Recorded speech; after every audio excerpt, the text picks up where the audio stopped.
Bienvenidos a un nuevo programa de personajes de la Venezuela virtual. Esta vez tengo el placer de estar con el primo Víctor Moreno Duque. ¿Cómo estás, Víctor? Bueno, Jorge, yo me siento muy feliz y muy contento de poder conversar contigo. Te sigo desde hace mucho tiempo y estos programas en especial me han sido muy útiles porque contactas con venezolanos que están tanto afuera del país como dentro. Y eso me permite tener una visual muy bonita de cómo están las cosas y los pensamientos de cada uno de nosotros. Así que quiero realmente reconocerte, primo, que estás haciendo un trabajo sumamente importante. Bueno, muchísimas gracias. Bueno, tú sabes que a uno le interesan varios temas. Uno de los temas que me interesan a mí es, por supuesto, Venezuela, pero otro de los temas que toco de vez en cuando es la vejez y tú eres uno de las personas admirables porque, bueno, te estaba escuchando cantidad de cosas que has hecho y una de las cosas que has hecho es que has hecho una vida tan productiva después de lo que se considera la jubilación, que se puede decir que el que no te conoció antes conoce al nuevo Víctor y eres una persona que no tiene nada que ver o tiene algo que ver, pero digamos que eres el ejemplo para muchas personas, pues que no hay que empantuflarse, como tú dices, ¿no?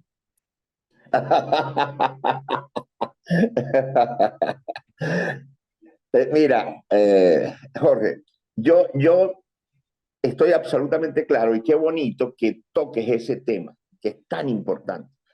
Yo tengo 71 años y me jubilé hace 15 por motivos de que había mucho tráfico en Caracas y yo pregunté en la Universidad Católica, donde fui profesor durante 25 años de historia, que cuando me podía jubilar, yo lo sabía, pero no me había interesado, pero ya las colas.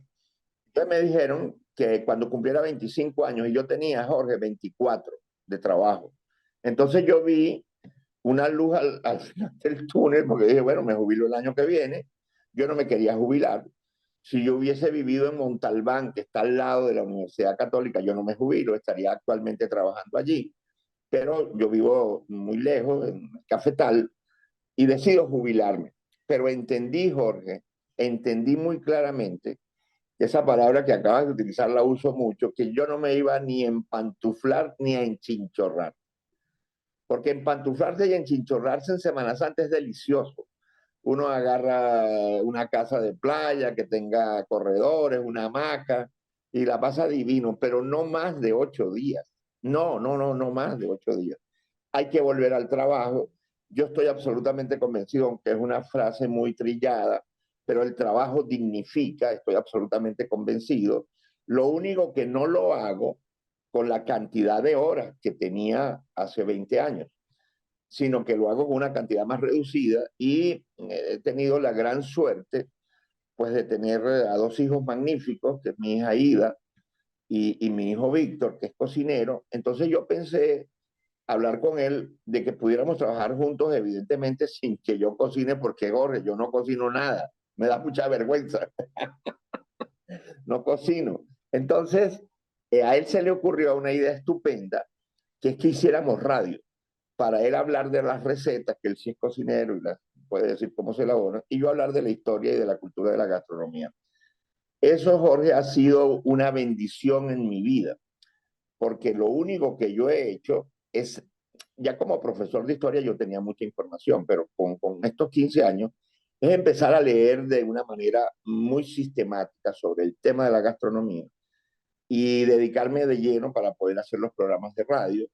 Y eso fue, digamos, generando una serie de cosas que actualmente me mantienen muy activo en el mundo de la gastronomía, por cuanto, te soy muy sincero, la situación económica en Venezuela es complicadísima y de lo que se vivía anteriormente, como cualquier persona jubilada y con el seguro social, que se vivía con dignidad, actualmente no se vive con ninguna, es más, no se puede vivir en Venezuela con un seguro social y mucho menos con una jubilación. Entonces, yo dije, yo tengo que producir. Entonces fue genial porque además de estar ocupado, estoy produciendo.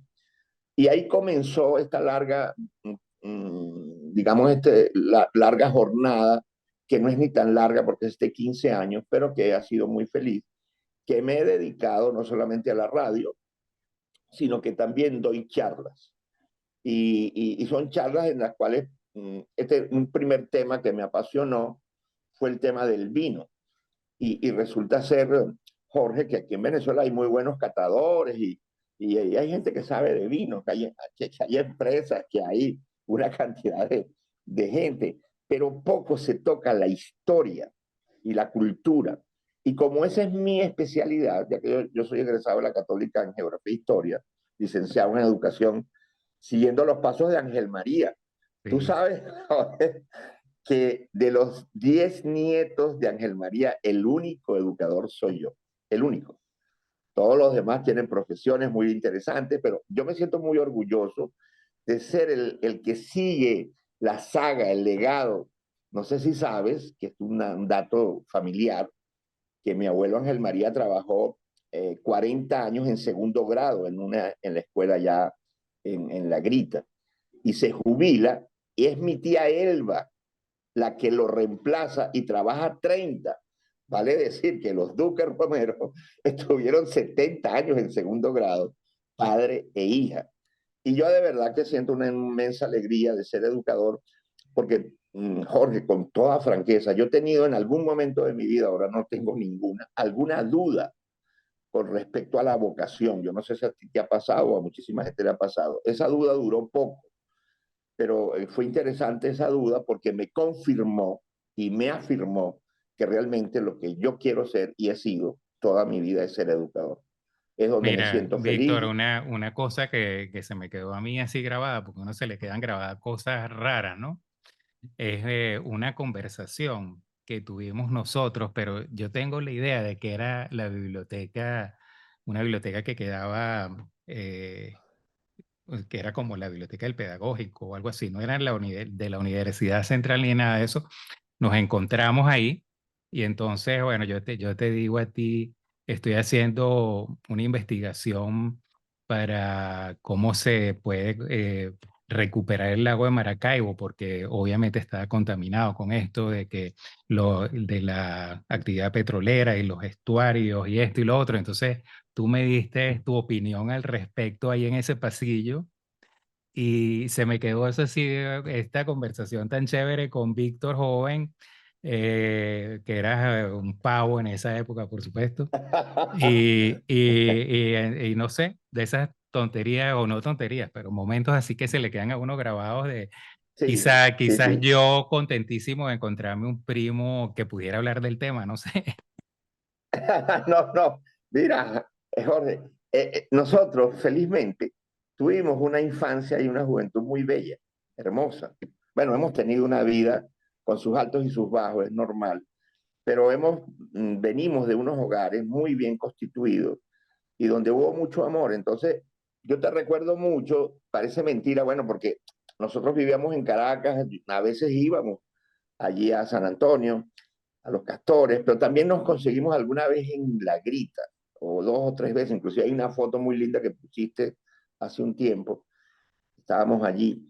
Y es que yo recuerdo mucho que tú dibujabas y dibujaste uno de los jardines y la ventana de un cuarto. Y eso para mí fue fascinante, saber que tú tenías esa sensibilidad, que sé que ahora la has desarrollado de manera profesional con muchísima calidad. Veo tus exposiciones, veo tus cuadros y de verdad que me siento muy feliz, Jorge, de verte feliz, porque estás en una plenitud de vida extraordinaria. Yo también, con lo que estoy haciendo, también me siento feliz. Y eso creo que a los que nos escucha tiene que ser fundamental. No hay edad para empezar ningún emprendimiento. No lo hay. Mira, Cualquier te edad voy a puede. echar una de mis anécdotas, es que bueno, tú conoces, que te acuerdas que mamá era una mujer así perfeccionista en cuanto a, era también educadora y todas estas cosas. Entonces, bueno, nosotros nacimos con pie plano, creo que hasta uno de tus hermanos tiene pie plano, no sé por qué. Eh, pero entonces teníamos que usar zapatos ortopédicos, que uno tiene que ser muy Sí. estricto con esto de los zapatos ortopédicos. Entonces yo hice la primera comunión en La Grita y tenía ya 8 años, en una fecha cercana a las fiestas del Santo Cristo.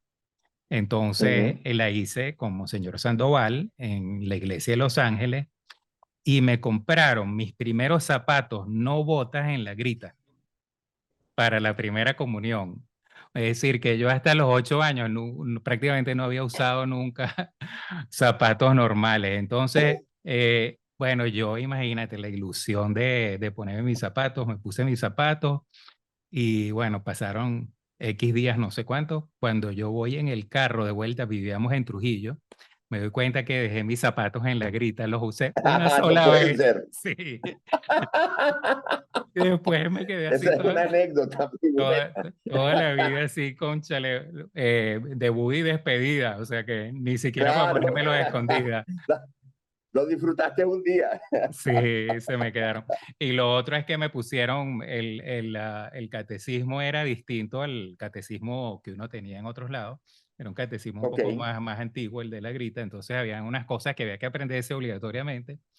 Y me pusieron a una señora de ahí de la grita a que me fuera, la habrá recomendado una de las tías o algo así, a que me fuera a ayudar a aprender el catecismo. Entonces la señora iba con un manto y debajo del manto ella metía una mano con un pequeño látigo, la tenía así. Entonces si uno se equivocaba, abrías el manto y te hacía así con el látigo. San Benito y cuero, quita lo malo y pone lo bueno. San Benito y pegaba con el látigo. Qué bueno, qué bueno. ¿Sabes una Sí. cosa, Jorge? Que yo, como te digo, te sigo y en una oportunidad tuviste algunos recuerdos de Pampán, de Pampanito, y te escuché con muchísimo interés porque esa Venezuela existió, esa Venezuela nos dio aprendizaje, nos dio información, nos dio cultura, y qué interesante que tengas tan buena memoria de recordarlo, y me pareció tremendamente interesante. Yo sí creo, Jorge, retomando un poco, el de trabajar, no importa la edad, que te quería poner un ejemplo. Nosotros tenemos un famoso libro rojo de don Armando Escanone, y don Armando Escanone publica ese libro cuando recién estaba cumpliendo 60 años. Entonces, él felizmente pudo vivir casi hasta los 100, vivió 98. Me acuerdo El que bestseller por excelencia de el Venezuela. bestseller mira, es el libro más vendido en la historia de Venezuela, lleva como 35 ediciones. ¿Cuál es la conclusión a los que nos escuchan?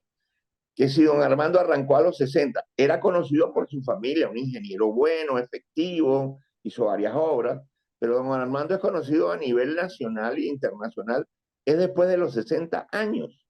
Conclusión, nunca es tarde cuando la dicha es buena. Nunca abandonen ningún proyecto que sea factible, que sea realizable por la edad. Eso no tiene ningún sentido. Hay que continuar y hay que seguir el largo periplo de la vida, que es tan intenso y tan interesante, y que el trabajo es la manera de mantenerse activo intelectualmente, culturalmente, anímicamente, socialmente, No, y y eso nos permite ser. vibrar con la sociedad, vibrar con la vida, porque ¿de qué te sirve ponerte a ver crecer el pasto y a esperar que te caiga algún infartico, alguna cosa? Eso no tiene ningún sentido. Y yo creo que eso hay una falta de conceptualización de esas cosas. Muchísima gente, me entristece a mí, que están esperando llegar a la tercera edad, pero para no hacer nada, y te lo dicen, o sea, yo quiero es no hacer nada. Y entonces tú dices, Sí, ¿cómo puedes tú poner eso como la meta de una vida fructífera? O sea, no puede ser. Tienes que, todo lo contrario, o sea, tener la libertad de hacer más cosas, tener la libertad de decidir qué hacer, qué no hacer, pero no hacer nada me parece fatal. sí. No, es definitivo y yo siempre he dicho con mucho respeto, realmente no he tenido mascotas, mi hija sí, ella le encantan las mascotas y yo pienso que tener mascotas es un compromiso enorme de cuidado, de amor y de afecto, como la inmensa mayoría de los que lo tienen la cuidan. Pero yo he dicho, sin desmeritar para nada el tema de las mascotas, que a mí no me gustaría pasar el resto de mi vida paseando la mascota. Yo la voy a pasear, pero quiero hacer más cosas, porque Claro. la vida tiene muchísimas otras cosas que hacer. Entonces, lo que tú dices es absolutamente cierto, Jorge. Hay gente que se quiere retirar para no hacer nada. Es terrible. Posiblemente porque yo soy hiperkinético y necesito eso, posiblemente sea una razón también, permanentemente estar ocupado haciendo cosas porque de esa manera me siento útil. Y Pero tú aquí has estoy. sentido, bueno, yo por ejemplo ahorita tengo 65 años y no vamos a decir que uno se siente como si tuviera 30 años ni nada de eso, por supuesto que no, pero mi opinión es que uno en la vida todos son deltas, entonces tú realmente no sientes ok, a partir de este delta soy adolescente o a partir de este delta soy tal cosa, eso no se siente, uno es en una cuestión progresiva, como una película personal con muchos rollos, nunca se acaban los rollos, pero, o sea, tú no amaneces que un día dices, bueno, ya estoy viejo y ya no puedo hacer esto, porque tú entonces tomas decisiones porque el sistema toma la decisión de hacerte Claro, para un lado, porque claro, tú tomas la decisión personal de tú sentirte, o sea, que ya no encajas o que no le veo la necesidad. claro. Es que realmente eso es absolutamente cierto. Nuestro primo común es un hombre muy inteligente, que es Carlos Chacón. Me dijo cuando cumplí 40 años, bueno, creo que se lo dicen a todo el mundo, pero como yo no los había cumplido, me dijo, Víctor, tú sabes que a partir de esta edad, si no te duele algo, estás muerto. Es así, pero ¿qué Entonces, importa? entonces, no, por eso te digo, entonces, yo ahora que tengo 71, no vamos a entrar en detalle de la situación médica de cada uno, pero me duele el hombro, me duele la rodilla. Me acuerdo de Carlos y yo digo, qué bueno que Dios me ha dado vida y me ha dado salud, porque es evidente que me tengo que cuidar. Pero desde el punto de vista intelectual, desde el punto de vista mental, pues me mantengo bastante bien y eso le permite a uno disfrutar intensamente las pequeñas cosas de la vida. Y no hay nada como trabajar, pero además, en el caso tuyo, Jorge, que pintas, qué rico hacer algo que a uno le llene profundamente, porque entonces no te dejas de dedicar con oficio, con responsabilidad, pero también con una inmensa pasión. ¿Qué es lo que a mí me pasa con los términos gastronómicos? Me encanta, porque claro, eso tiene un sustrato geohistórico. Y yo soy profesor de geografía y de historia. Entonces, está la mesa servida y eso me ha llenado profundamente de poderme dedicar a esas cosas. Y también con un sentido hasta familiar, Jorge. Yo esto poco lo digo porque es muy íntimo, no que no se pueda decir, sino que es una experiencia muy particular. Yo me he dedicado en los últimos 5 años de una manera muy seria con el tema del café y en Venezuela. Y entonces la gente me dice, pero Víctor, ¿cómo es posible que, por qué te interesa tanto ese tema? Y yo les digo que mi abuelo Ángel María, del cual ya es la segunda vez que lo mencionamos, tenía en la casa de la Grita una pesa profesional, un sitio donde poner bultos y pesarlos. No sé si recuerdas En el, en tu memoria hacia que atrás, estaba en pues. el patio. Sí, sí. Ah, exacto. O estaba atrás, era una pesa que uno le va poniendo contrapesos. Bueno, entonces yo le pregunté a mi tía Elba que por qué esa pesa, que me parecía bellísima, que además ahora está en los corredores, allá vive Didia. Entonces me decía, mira, es que tu abuelo además de maestro, él tenía un centro de acopio de café de los alrededores, porque la compañía alemana Steinfurt tenía una casa en San Cristóbal y lo había contratado para que recibiera como centro de acopio regional el café de la zona y luego lo mandara a San Cristóbal. Pero la anécdota, Jorge, que nos debe llenar de profunda alegría, no es muy elegante que uno hable de sí mismo o de su familia, pero es inevitable, no hay otra persona que lo haga. Y me dice mi tía Elba que llegaban los sacos, todos deberían pesar 60 kilos. Él los pesaba en la romana, por eso es el que, porque está una romana en la casa. Y llegaba a 60 kilos, los cosía y le ponía casa Stein por San Cristóbal. Pero el cuento de mi tía Elba fue fantástico, que no es un cuento, es la realidad. Dice, miren, no todos los sacos venían del mismo peso, habían unos que venían con mucho más peso. Entonces yo le dije, ¿y qué hacía Ángel María, el abuelo? Decía, él agarraba y los empezaba a echar en otro saco. Y yo decía, ¿y qué? Bueno, cuando llegaba a 60 kilos, él los cosía y ponía sobrantes Casa Steinford San Cristóbal y los mandaba. A mí me pareció, Jorge, un acto de honestidad no había manera de saberlo, y él lo hacía. Entonces, claro, ¿por qué mi interés por el café?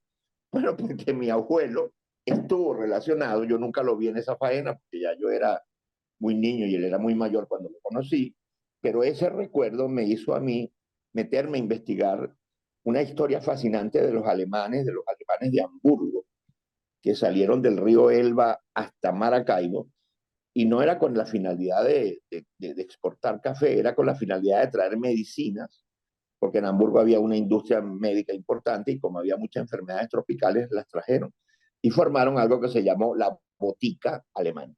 Pero en Maracaibo le dijeron, mira, allá abajo, en el Táchira, que allá abajo era 20 días, 16 en lancha y 4 días en mula, para llegar a San Cristóbal, se fueron, descubrieron aquello y montaron la casa Stayford en San Cristóbal, donde llegaba el café. Entonces, Jorge, tú me dirás que soy un soñador, que lo soy, y demasiado romántico, que también lo soy. Pero entonces yo me he interesado mucho por Hamburgo, ciudad que no conozco y que quiero visitar. Me he metido por YouTube y he visto muchos videos, porque allí está la ciudad de los almacenes, que fue declarado Patrimonio Mundial de la Humanidad, donde llegaban todas las especias, todas las que, el café, el cacao, el té, todo lo que llegaba a Hamburgo, llegaba allí, en los barcos llegaban en el Elba, y entonces en pequeñas lanchitas las llevaban a la ciudad de los almacenes que tienen canales, y ahí hay fotografías bajando los sacos que traían de Maracaibo y los guardaban. Entonces yo viendo aquello, que es una ensoñación y una imaginación muy particular, pero no estoy fantaseando, que alguno de esos sacos, no precisamente el de la foto, lo había cosido Ángel María Duque. Qué bella esa historia. Bueno, te cuento que, no sé si te diste cuenta que estuve ahorita un mes viajando con un camper hacia el norte y pasamos por Hamburgo, que Ok, es increíble. O sea, no, por supuesto no llegamos a meternos en eso porque es imposible, pero tú vas en la autopista y estás viendo todo el equipo de grúas que son increíbles para el manejo de los containers, que hay millones de containers y hay como un sistema inteligente de trenes y grúas en el cual llegan los rieles, que te hace que eso todo se prepare, se fluya y un manejo increíble de puerto, pues, y tal. Yo creo que eso vale la pena hacer un viaje de estudio a Hamburgo solamente para ver el desarrollo de lo que es un puerto hoy en día, que es uno de los grandes puertos del mundo.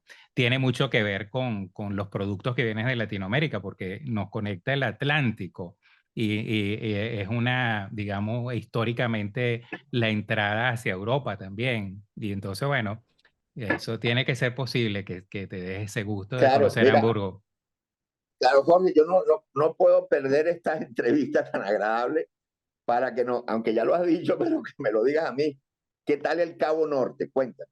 Mira, bueno, el Cabo Norte es de esas cosas, no sé si, no sé, uno a veces va a algunos sitios porque es como una cuestión de nostalgia, de estar ahí, de presenciar eso, de llegar, pues de poner la bandera, me imagino así.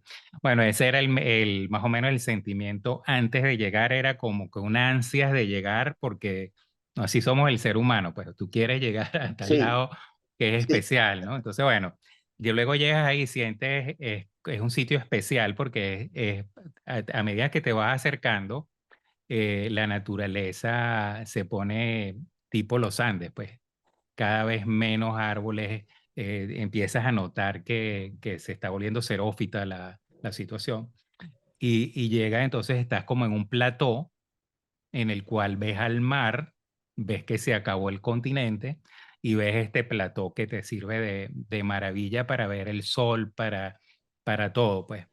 Y claro, entonces ahí tuvimos una llovizna y tuvimos vientos huracanados y tuvimos frío y tuvimos de todo.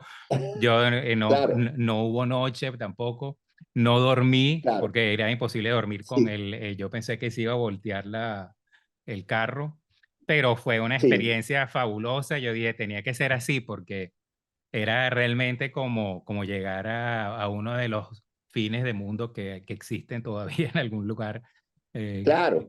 que Tú para sabes, el Jorge, ser humano es importante, ¿no? importante, tú sabes, Jorge, que yo tuve una experiencia parecida, pero con el Cabo de Finisterre en Galicia, que Bellísimo, sí, he estado ahí, sí. es la punta más continental, no hablando de las islas, sino del continente, que llegaba hacia el oeste. Y la gente que hacían el Camino de Santiago, los peregrinos, muchos de ellos iban hasta allí, porque ese era el Cabo del Finisterre, del Finisterrae o del fin de la tierra. Entonces hacían una ceremonia de quemar la ropa con que habían peregrinado, una cuestión de limpieza, y vestirse de nuevo y regresar a sus ciudades, a sus pueblos. Y me pareció increíble que uno esté en esos cabos, porque son los puntos más extremos de un continente tan importante, tan significativo en la historia de la humanidad como es Europa. Entonces, esa experiencia yo la viví, Bueno, pero en yo Galicia. en Finisterre también tuve una sensación parecida, pero bueno, tuvimos también una experiencia ahí de unos amigos que hicieron una despedida ahí que fue sumamente emotiva, de esto de que Ok, tú quieres dejar ir a un ser que ya trascendió y esas cosas. Y, sí, y bueno, luego nos retrocedimos un poco para llegar a un restaurante para comer, porque siempre andábamos en la búsqueda de comer la mejor fruta de mar de la zona, pues, y todas estas cosas, ¿no? Entonces yo sí, dije, vi el mar ahí y dije, yo me tengo que bañar ahí, entonces nadie se quería bañar y yo dije, bueno, no importa, yo no traje de baño, me baño aquí en interiores, aquí no me va a ver nadie. Me metí en el agua, salí y bueno, eso fue así como que casi cerquita de Finisterre me metí en el mar. Pero tú sabes que Finisterre, la gente no lo relaciona con eso, pero tienes estas películas de donde sale Hércules y que tú ves entonces que está el mundo de las tinieblas y que te caes y que hay unos sí, sí, odioses. Bueno, eso era Finisterre, antes ese era el sí, límite. sí. La gente de verdad creía que a partir de ahí venía ese mundo de las tinieblas y esas cosas, ¿no? Es correcto, eso es correcto. Yo de verdad creo que la experiencia de vida, el periplo de vida es muy intenso, pero Europa está llena de una cantidad de elementos infinitos que nos guiñan y que nos dicen estamos presentes y en diferentes etapas de la historia de la humanidad. Y yo de verdad que en ese sentido creo que tú has disfrutado mucho y que sigas disfrutándolo porque es muy rica la experiencia, es muy viva la experiencia y para mí es tremendamente significativo. Mira, bueno, he escuchado muchísimas cosas de esas que tú has dicho y sé que sabes bastante sobre nuestra cultura culinaria y esas cosas, y eres de los que más o menos ha aclarado cómo es la cuestión de la arepa y todo eso. Pero bueno, pensando en esta discusión, yo decía, ¿cómo comerían realmente estos indios caribe? Los indios que consiguieron los españoles al llegar, eh, no sé, el Guaycaipuro, esta gente, ¿cómo comerían?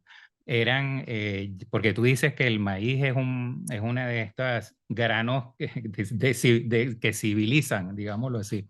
Sí, sí, sí, ¿Hasta qué punto ellos ya tenían algo de cultivos? Porque yo sé que en el lado nuestro de los Andes sí había, pero ¿cómo sería en sí, esta zona central? ¿Qué sería lo que pues, claro. vivían de la Hay caza, dos, de la pesca? sí, mira, hay dos antecedentes interesantísimos, que es que Venezuela, por su ubicación geográfica, somos hombres de maíz, cuando digo hombre, digo mujer, somos seres humanos del maíz, pero no se nos puede olvidar que somos también seres humanos de la yuca, a través del casabe. Lo que pasa es que eso estaba más circunscrito al oriente y el maíz más circunscrito al occidente. Entonces, con respecto al tema de la arepa, que es una discusión muy fuerte y que yo inclusive pues me puse a investigar en mayor profundidad para poderlo entender claramente, y es que la palabra arepa, es de los indios Cumanagoto que vivían en el estado de Anzoátegui, porque hay cronistas de India que decían que ellos hablaban de la erepa, no de la arepa, de la erepa, y que arepa era maíz maduro, y que por derivación empezaron a ver las arepas que hacían los indios en Budares y las llamaron arepas. Pero hay un hito, Jorge, que yo lo investigué también, porque entonces es esta cosa que en qué lugar. La verdad, Jorge, no hay escrito que se sepa en ninguna parte, ni siquiera con los cronistas, en qué lugar se empezaron a hacer. Porque hay toda una discusión que es un poco bizantina y fuera de lugar, que si fue aquí, si fue allá, no, no se sabe. Por eso cuando a mí me dicen si es colombiana o es venezolana, yo digo, mira, no hay. Además, Colombia y Venezuela eran un espacio común.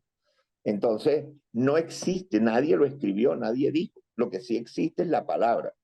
El documento más antiguo es de un señor italiano en el siglo XVI que visitó República Dominicana actualmente, estoy hablando de los nombres actuales, Venezuela y Colombia.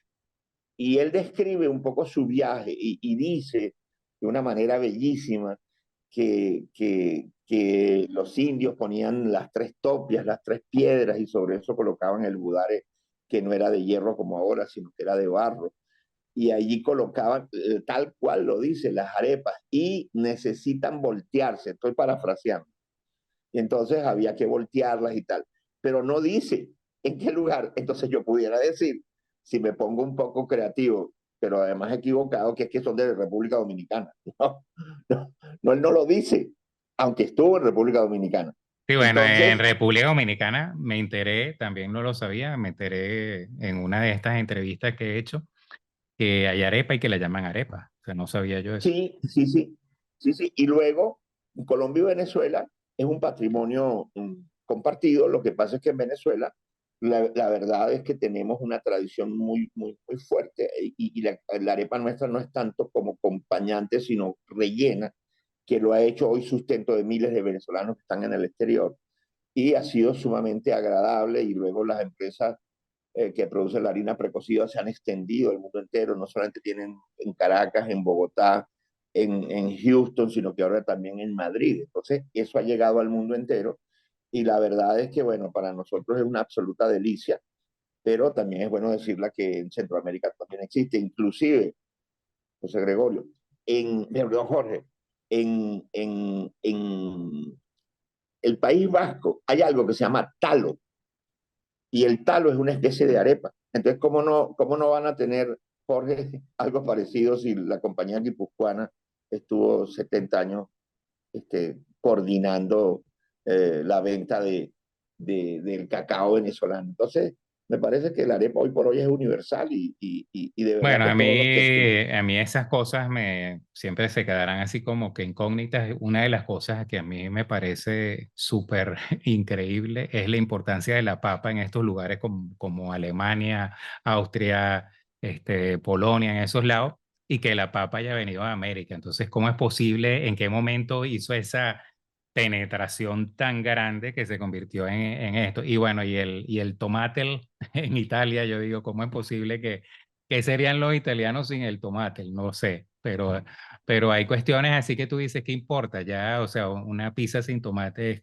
es increíble, no puede existir, ya eso es parte de la vida de comer espagueti, de toda esta cosa. ¿Y qué importa? El mejor espagueti y con salsa de tomate viene de Italia, a lo mejor, ¿no? Si Tú no es que sabes, viene. Jorge, sí, que disculpa, que hay una historia muy de lo más interesante que es correlativa, y es que los europeos no les gustaban las cosas oscuras, y asociaban por el periodo tan largo de la Edad Media la noche con lo terrible, lo inescrutable, bueno, eso no es verdad, hay cosas buenas de día y cosas buenas de noche. Entonces, claro, la papa no la querían porque estaba enterrada. El café, que era africano, no lo querían porque era negro. Entonces, felizmente, bueno, Clemente VIII le da la bienvenida al café etíope a Europa, y bueno, dicen que uno de los Luises, no sé si fue el 14, con un ayudante allí de palacio que se llamaba Parmentier, porque la gente no quería comer papa porque estaba enterrada. Ellos estaban acostumbrados a coger los frutos de la mata. Le hizo unas papas, un soufflé de papas, y aquello, bueno, no existía el guasó, pero la gente se enteró, y todo el mundo a comer papa, y eso salva a Europa de las hambrunas. Entonces, es una historia fascinante, porque entonces nos empiezan a llegar a nosotros las cosas que no teníamos, como la gallina. Tú sabes que la gallina es persa, pero los Increíble, romanos la sí. tenían como adorno, porque ellos comían pavos reales. Qué cosa más desagradable comerte un pavo real que es tan duro. Y las gallinas estaban allí de adorno, pero después, cuando se dieron cuenta que eran sabrosas, pues los romanos empezaron a comer gallinas. Entonces, este mestizaje, este intercambio es tan fantástico, que hoy por hoy, pues los seres humanos disfrutamos de productos de lugares inverosímiles que son parte de nuestra cotidianidad. No, bueno, y uno tiene realmente, la vida sigue avanzando, que uno tiene memoria corta. Por ejemplo, una de las cosas estas que me llama mucho la atención es que la familia nuestra, cantidad de gente se ha convertido a español por los de sefardita, ¿no? Entonces, ¿cómo es Sí, posible que uno no haya perdido el rastro actual? Pues que ahorita, por supuesto, se han hecho investigaciones y hay un rastro, ¿no? Pero ¿en qué momento tú dejas de darte cuenta que lo que estás comiendo es sefardita?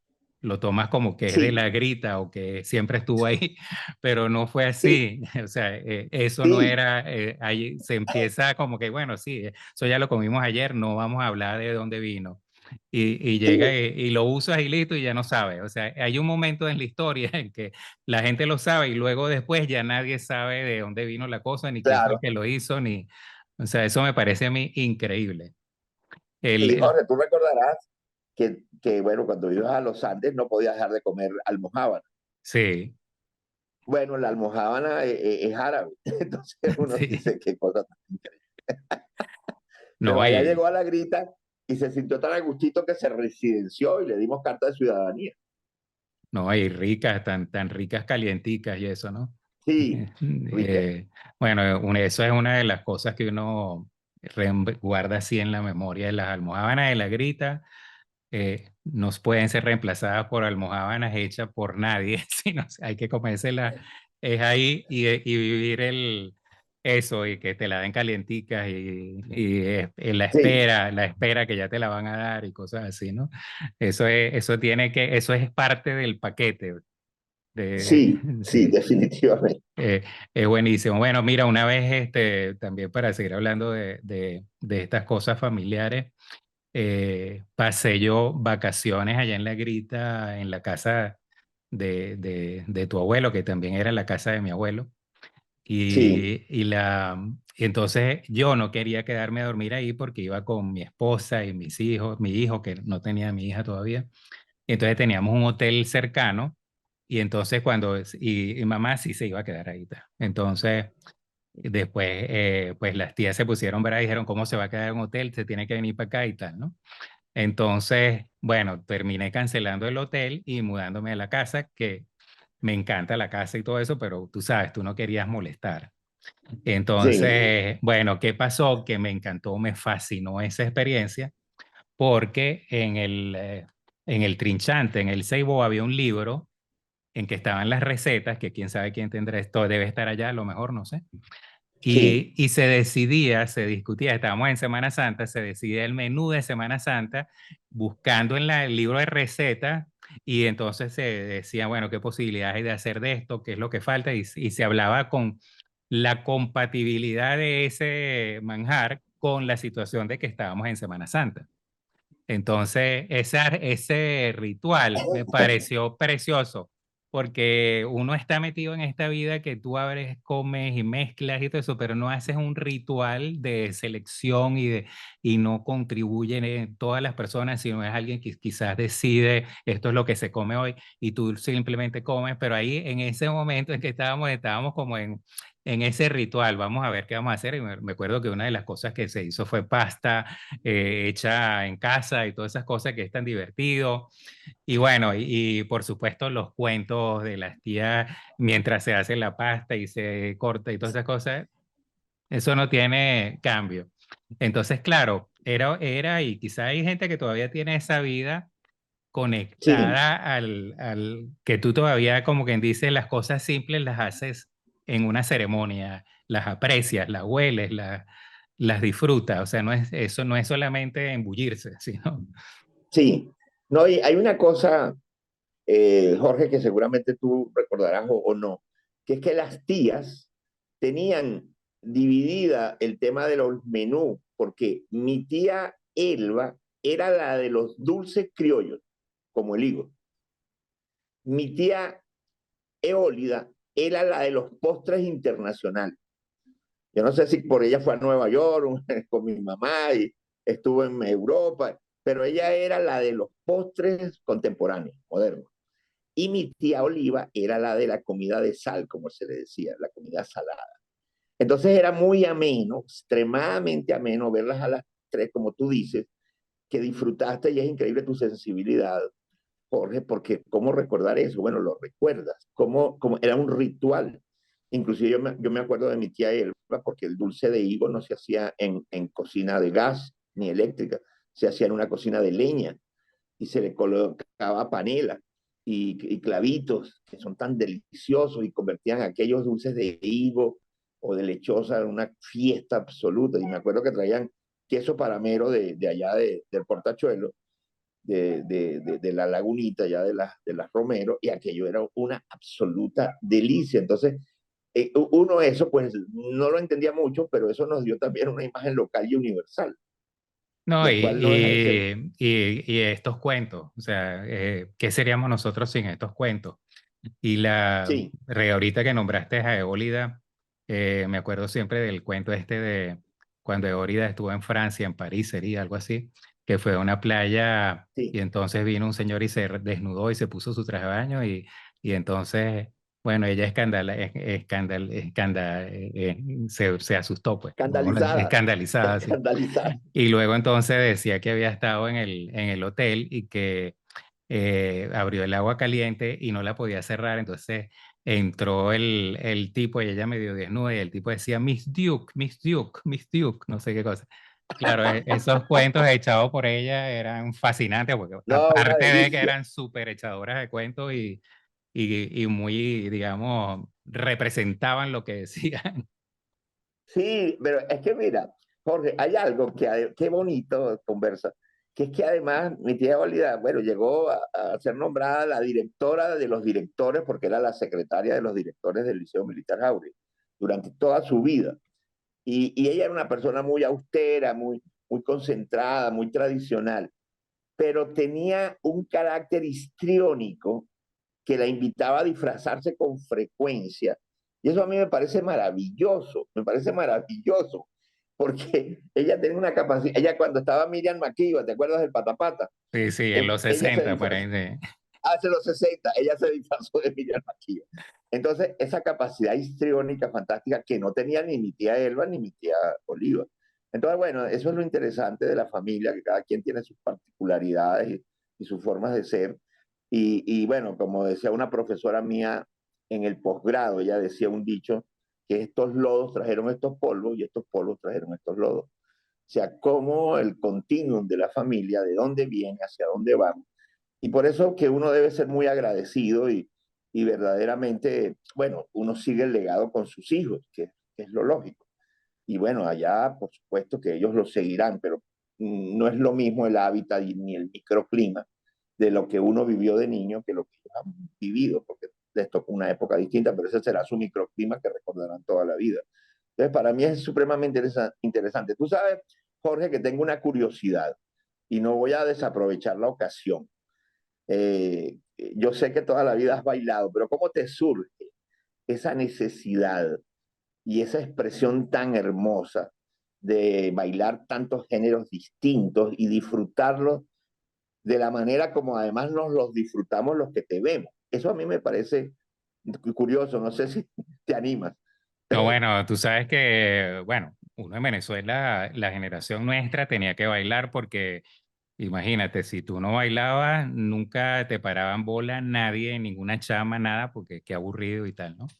Entonces, Sí, bueno, en algún momento, yo creo que fue, ya mamá bailaba, pero mamá bailaba tipo andino, así medio vals, levantando la patica y cosas así, ¿no? sí, Pero no era gente de esta de salsa ni nada de eso era gente muy seria. Pero las amigas claro, amigas de bachillerato, nosotros teníamos así tardes de reuniones y ahí uno bailaba todo y bueno, por supuesto, luego venían esas fiestas que hacían la gente de garaje, en la época esa habían patotas que iban a la fiesta de los demás y cosas así, ¿no? Entonces, claro, sí, el venezolano de mi época se enfrentó a ser demasiado pavo, eso lo tuviste que haber vivido tú porque yo me acuerdo que estaba Radio Sensación, algo así que decía cómo se tiene que bailar hablado por la radio, o sea, ni siquiera lo veía, sino decía esto se baila así y te ponían a los archi o te ponían cualquier cosa en inglés, entonces tú tenías más o menos una idea cómo se bailaba y lo demás lo que sí, pudieras ver por televisión, entonces digamos, los dictámenes de la moda de cómo bailar venían de la radio, una cosa invisible, pero uno más o menos se imaginaba la cosa por la carátula de los discos, no existía MTV, no existía nada de eso. y fuimos criados así. Luego vino en mi época ya más de universidad, vino la música venezolana, porque como que vino esto del 3x1 y cosas de estas, y realmente eso funcionó. Apareció la música venezolana en la radio, que estaba Ujú, como, estoy hablando del ámbito caraqueño, pues, estaba como desaparecida. Y de repente ujú, surgió, y bueno, cuestiones vocales preciosas. Me encanta la música venezolana, a mí me encanta cantar también. Cuando íbamos de ujú. jóvenes a la playa, entonces había alguien que cantaba, un cuatro, una guitarra, se armaban prácticamente un grupo coral de la nada, porque, bueno, todos inspirados en los cantantes de la época que tenían estas vocalizaciones tan bonitas. Y bueno, después, mira, yo tengo ya desde el 83 afuera prácticamente, entonces tengo cantidad de cosas, pero la parte esta de la salsa, de tambores, de la música venezolana, esa la tengo de la juventud y eso se te queda para toda la vida. Entonces, bueno, viene la pandemia y uno tiene que hacer algo, entonces llegamos de Chile directo al lockdown y mi hija y yo encerrados aquí.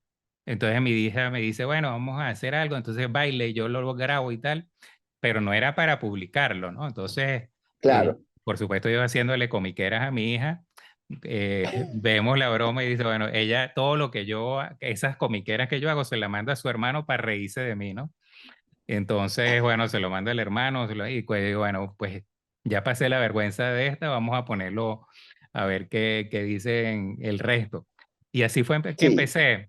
Y claro, me sirvió de terapia. A mí me sirvió de terapia sí, porque sí, imagínate tú, no, ya yo empecé en la mañana entonces a seleccionar música, a seleccionar disfraz, a probar, a aprender a grabar, a aprender a editar. Cuando me daba cuenta eran las 11 de la mañana y no había ni siquiera por aquí pensado en la pandemia, ni buscado las estadísticas, ni cuántos muertos hay, ni nada de eso, sino, bueno, estaba ya en otro sí, mundo y bueno, y ya después entonces el día transcurría un poco más aliviado, porque es que estábamos muy angustiados de que todo era como que llegamos al apocalipsis y la cosa, ¿no? Entonces, sí, sí, sí, sí, desde mi punto de vista, súper terapéutico y claro, hoy en día lo hago menos frecuente, pero ya pasé ese umbral de la vergüenza, pues ya no me importa. sí. Y Es más que bien hay una todo lo cosa, contrario. claro, mira, Jorge, hay una cosa que todos los que te seguimos, que es que vemos en eso una expresión de autenticidad y de transparencia fantástica, además contagiosa. Yo te cuento que yo aquí en Caracas, bueno, tengo la radio y estas cosas, pero igual los 2 años, bueno, el primer año fue terrible, en casa todo el tiempo. Y bueno, entonces yo dije, oye, yo no puedo quedarme sin hacer nada. Entonces, bueno, lo que hice es Instagram Live y empecé a entrevistar a personas de la gastronomía e hice 223 entrevistas, porque también me pongo un poco fanático y en lugar de hacer una diaria de lunes a viernes, hacía hasta 2 por día. Pero entonces te entiendo, para mí fue una catarsis y una cura y sentirme que estaba ocupado. Así es que me parece magnífico que ocupáramos el tiempo en cosas que nos distraen, pero que también a los demás le pueden traer, ¿por qué no?, inspiración y Y recordar mira, cosas que ¿qué puede posiblemente... pasar? ¿Qué puedes perder? O sea, por favor, o sea, estamos ya en una edad adulta, ya la gente sabe quiénes Sí, somos. Yo estoy en contra sí, de que las personas piensen que uno es serio o no serio porque hace esto o lo otro. O sea, nosotros somos claro, gente seria porque decimos a esta hora nos encontramos para hacer esta charla y nos encontramos a esta hora. Y sí, cumplimos y hemos hecho cantidad de cosas porque somos gente seria. Entonces, bueno, la gente claro, tiene no, cantidad de facetas y claro. olvídate, hay que quitarse también esa cantidad de limitaciones pues, del qué dirán y todas esas cosas, porque eso no, realmente Me no, parece, no suma. no, no, no, me parece realmente fantástico y realmente, como te digo, uno tiene que hacer lo que a uno le llena, a uno le satisface y uno se siente pleno y se siente feliz. Y eso es una actitud que todo el mundo valoriza y que todo el mundo, lógicamente, disfruta, porque no disfrutarlo si es una expresión del alma. Y las Mira, expresiones del mira, alma primo, siempre son buenas. todos los que pasan por aquí, yo les pido que al final nos digan, obviamente yo veo que eres un tipo feliz, pero que nos digan su concepto de felicidad y nos dejen un eslogan que se pueda aplicar o que lo que tú aplicas en tu vida y eso. Entonces, bueno, a ver, ¿cómo ves la felicidad ahora? Bueno, tú sabes que hay una cosa muy divertida, que es que tú te tienes que acordar de eso desde que uno tiene 20 años, 25, no sé, la familia, la sociedad, te empieza a decir madura, madura, madura. Entonces, yo llegué hasta los 70 años y, y no entendía muy bien qué era eso de madura. Y no sé si se me hizo un poco tarde, ahora a los 71 como que lo he entendido un poco. Y no es otra cosa que estar realmente satisfecho con lo que se ha alcanzado y motivado a continuar, siempre respetando al entorno y a los demás. Es algo que no nos cuesta absolutamente nada, pero sí también es una edad en la cual antes yo no lo hacía, ahora no es que lo haga con extremada frecuencia, pero si estoy en una conversación y tengo un criterio, un punto de vista, no lo guardo, lo digo. Y eso me parece genial. Hay que siempre, pero no esperen tanto como yo. Háganlo siempre, porque uno tiene que expresar lo que uno tiene. Y si uno se equivoca, pues lógicamente en el diálogo puede conseguir entender y comprender mejor de lo que se habla o de lo que se vive. Entonces yo en esta etapa de la vida no puedo dejar de estar feliz porque yo se lo digo a la gente en las charlas que yo doy, porque yo estoy a otra cosa, Jorge, yo siempre he tenido buen humor, pero últimamente, unos 5 años para acá, lo he desarrollado muchísimo, porque me siento festivo, me siento alegre. Entonces la gente dice, pero profe, ¿por qué se siente usted tan contento y tan alegre? Y les argumento con mucho respeto y le digo por dos razones. Estoy vivo y trabajo. Entonces yo les digo con mucho respeto, ¿hay algún argumento mejor de estar feliz que estar vivo? Me lo pueden dar y nadie me lo da porque realmente el argumento es vivir. Y luego, en esa vida, en ese periplo que es tan corto, porque por más largo que sea, siempre será muy corto, pues haz el bien y no mires a quién, dedícate a hacer lo que te gusta y comparte. Porque claro, Jorge, cuando uno es pedagogo, uno lo que hace de manera muy bonita y transparente y hasta romántica es darle lo mejor de uno a los demás, porque es una condición sine qua non de ser educador. Y eso es lo que yo procuro hacer, no significa con eso que no me equivoco, que no tengo errores, que no cometo cosas que verdaderamente no debería, felizmente me doy cuenta y no las repito, yo soy un ser humano, pero fundamentalmente eso, vivir a plenitud, disfrutar, no dejar nunca jamás de aprender. Me imagino que Jorge, tú con tantos 40 años en Europa, pues para ti no es nada nuevo, pero yo he entrado en el tema de las redes y esas cosas un poquito tarde, pero ¿cómo me gozo ahora YouTube? Hay de todo lo que yo quiera aprender, videos, comentarios. Hay cosas malas, bueno, las quito, pero hay cosas buenas, las disfruto. No dejo de leer, siempre he leído muchísimo por mi condición de educador. Y muy agradecido con mis padres. Yo te confieso, Jorge, que con mi papá pues era un personaje andino, muy tradicional, que en una ocasión nos llegó a comentar que su papá tenía un rejo puesto en la sala, un rejo de cuero, en los años 30 del siglo pasado, y ellos le preguntaron, bueno, papá, ¿y esto para qué es? No, ¿qué es eso? No, eso es Pedro Moreno, que quita lo malo y pone lo bueno. Imagínate tú aquella historia que mi papá decía que la letra con sangre entra, terrible. Cuando yo conocí a Don Bosco, no porque lo conocí personalmente, porque soy de otra época, pero leí que su legado era educar con amor, yo me volví defensor de Don Bosco, porque no se puede educar de otra manera. Claro, corrigiendo y diciendo las cosas, pero con amor. Entonces, ¿qué es lo que yo recuerdo hoy de mi padre? Lo mejor de él.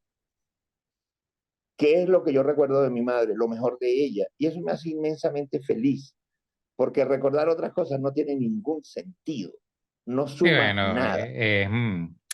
digamos, hay gente que hace terapia porque le dijeron que en algún momento que no se orinara en la cama. O sea, llega un momento en Así, que uno tiene que decir, bueno, te lo tenían que decir. Pues la gente no sí, siempre tuvo toda la información como para decir las cosas de la mejor manera, pero así era.